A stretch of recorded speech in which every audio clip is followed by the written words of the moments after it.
Friend, आप कैसे हो? आशा करती हूँ कि आप स्वस्थ होंगे, मस्त होंगे। और आज मैं शादी ब्याह का टाइम चल रहा है, हल्दी गीत लेके आई हूँ। आप लोग को कैसा लगेगा? अच्छा लगेगा तो लाइक करिएगा, लाइक और सब्सक्राइब और कमेंट करके बताइएगा।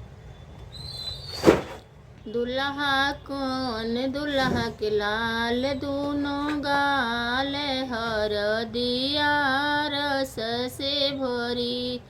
दुल्हा कौन दुल्हा के गाल दूनों लाल, हर दिया रस से भरी। बाबू के तुहरे पिसला हर दिया रस से भरी। दुल्हा के तुहरे पिसला हर दिया रस से भरी। सासू अम्मा हमरे पीसेली हर दिया रस से भरी। सरहज भाभी हमरे पीसेली हर दिया रस से भरी। दुल्हा कौन दुल्हा के गाल दूनों लाल, हर दिया रस से भरी।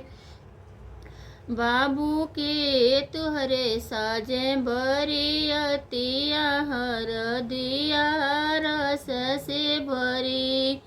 दुल्हा के तुहरे साजे बरियतिया, हर दिया रस से भरी।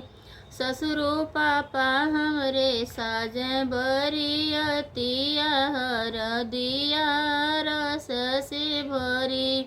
सरऊ भैया हमरे साजे बरियतिया, हर दिया रस से भरी। दुल्हा कौन दुल्हा के गाल दोनों लाल, हर दिया रस से भरी।